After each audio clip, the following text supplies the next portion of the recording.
때는 무화과가 열릴 계절이 아니었습니다. 마가복음은 이 사실을 명확히 기록하고 있습니다. 그런데도 한 남자가 길가의 나무에 다가가 잎사귀 사이를 들여다보았고 열매가 없음을 확인한 뒤 그 나무를 향해 무언가를 말했다고 전해집니다. 이 장면을 처음 읽는 사람이라면 누구나 같은 질문을 품게 됩니다. 열매가 없을 것을 알면서도 왜? 지금으로부터 약 2000년 전 봄이 막 시작되던 예루살렘은 거대한 순례의 물결로 들끓고 있었습니다. 6월절이 다가오면서 도시는 수만 명의 방문자를 맞이했고 거리는 낯선 언어와 희생 제물의 냄새로 가득했다고 당시 기록들은 전합니다. 이 혼잡한 도시 속으로 한 무리의 사람들이 천천히 걸어 들어오고 있었습니다. 예수와 그의 제자들은 예루살렘 외곽 올리브산을 넘어 도심으로 향하는 길목에 있었습니다.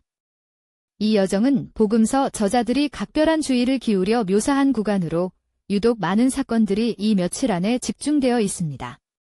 그리고 바로 이 여정의 어느 아침, 그 무화과 나무가 등장합니다. 마가복음의 기록에 따르면 그날 아침 예수는 시장길을 느끼며 길가에 무화과 나무를 발견했다고 합니다. 나무는 멀리서도 보일 만큼 잎이 풍성했고 그것은 자연스럽게 열매에 대한 기대를 불러일으키는 외양이었습니다. 그러나 가까이 다가가 살펴보니 잎사귀뿐이었습니다. 열매는 단 하나도 없었습니다. 그리고 예수는 나무에게 말을 건넸다고 전해집니다. 다시는 이 나무에서 열매를 먹지 못할 것이라고. 이 말이 저주였는지, 예언이었는지, 아니면 상징적 행위였는지에 대해 학자들은 오늘날까지도 다양한 해석을 내놓고 있습니다. 제자들은 그 말을 들었고 이후 일어난 일들을 목격했다고 기록은 말합니다. 마가복음은 여기서 이야기를 멈추지 않습니다. 예수와 제자들은 그날 예루살렘 성전으로 향했고 성전 안에서 또 다른 소란이 벌어졌다고 기록됩니다. 그 혼돈의 하루가 지나고 다음 날 아침 다시 그 길을 지나게 되었을 때 제자 중 하나가 어제의 나무를 발견했습니다. 나무는 뿌리까지 말라 있었습니다. 마가복음의 구조는 독특합니다. 저주, 그리고 하루 뒤의 시드름, 뒤 두 사건 사이에 성전 사건이 끼어 있는 형태입니다. 성서학자들은 이 구조를 이른바 샌드위치 서사라고 부르기도 하는데 마가는 종종 하나의 이야기 안에 다른 이야기를 삽입하는 방식으로 의미를 강조한다고 알려져 있습니다. 무화과 나무와 성전, 이 두 이야기가 서로를 해석하는 틀이 된다는 관점입니다. 그런데 마태복음은 같은 사건을 전혀 다른 방식으로 기록하고 있습니다. 마태의 이야기에서 나무는 저주를 받은 그 순간 즉시 말라버립니다. 하루의 간격도 성전 사건의 삽입도 없습니다. 제자들은 그 즉각적인 결과를 보고 경이로움을 표하며 어떻게 순식간에 말라버렸는가를 물었다고 합니다. 두 복음서는 분명히 같은 무화과 나무를 이야기하고 있는데 그 시간의 흐름이 다릅니다. 더욱 주목할 만한 사실은 이 무화과 나무 사건이 신약 복음서 4편 중 단 2편에만 등장한다는 점입니다. 누가복음에는 이 장면이 없고 요한복음에도 없습니다. 같은 시기 같은 예루살렘을 배경으로 하는 이 두 복음서에서 무화과 나무는 완전히 사라집니다. 왜 어떤 기록자는 이 장면을 중요하게 여겼고 다른 기록자는 그렇지 않았을까요? 누가복음에는 무화과 나무에 관한 또 다른 이야기가 전해집니다. 어떤 사람이 3년 동안 열매를 맺지 못하는 나무를 베어버리려 하자 정원사가 한 해만 더 기다려달라고 청하는 비유입니다. 이 비유와 무화과나무 저주 사건은 서로 다른 에피소드로 분류되지만 무화과라는 상징을 공유한다는 점에서 자주 함께 논의됩니다. 이 공통된 상징이 어떤 연결고리를 가지는지는 여전히 탐구 중인 문제입니다. 이제 핵심적인 질문으로 다가가 봅니다. 마가복음은 분명히 그때가 무화과 철이 아니었다고 기록하고 있습니다. 그렇다면 왜 열매를 기대하며 나무에 다가갔는가? 이 한 문장이 수백 년의 논쟁을 불러왔습니다. 어떤 학자들은 이것이 사실적 기록의 결함이라고 보고 다른 이들은 바로 이 철 아닌 기대가 장면의 핵심이라고 주장합니다. 첫 번째 가설은 상징적 해석입니다. 무화과 나무는 고대 유대 전통에서 이스라엘 공동체 혹은 예루살렘을 상징하는 이미지로 종종 사용되었다고 알려져 있습니다. 이 관점에서 보면 열매 없는 나무를 저주한 행위는 특정 공동체의 영적 상태에 대한 상징적 선언이었다는 해석이 가능합니다. 이 가설은 많은 신학자들에게 설득력 있는 시각으로 받아들여져 왔습니다. 그러나 이 가설에는 한계가 있습니다. 만약 이것이 순전히 상징이었다면 왜 마가는 무화과철이 아니었다는 사실을 굳이 기록했을까요? 상징을 위한 이야기라면 그 세부 정보는 오히려 방해가 됩니다.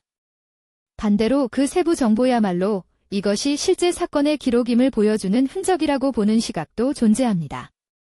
상징론은 많은 것을 설명하지만 이 한 문장을 온전히 소화하지는 못합니다. 두 번째 가설은 기억의 압축이라는 관점입니다. 마태복음이 마가복음보다 나중에 기록되었다는 것이 많은 학자들의 지배적인 견해로 알려져 있습니다. 구전으로 전해지거나 앞선 문헌을 참고하는 과정에서 하루 간격의 이야기가 더 극적이고 즉각적인 형태로 재구성되었을 수 있다는 것입니다. 인간의 기억과 서사는 종종 이야기를 더 강렬하게 만드는 방향으로 재편된다는 사실은 심리학과 구술 전통 연구에서도 반복적으로 확인됩니다. 이 가설 역시 완벽하지 않습니다.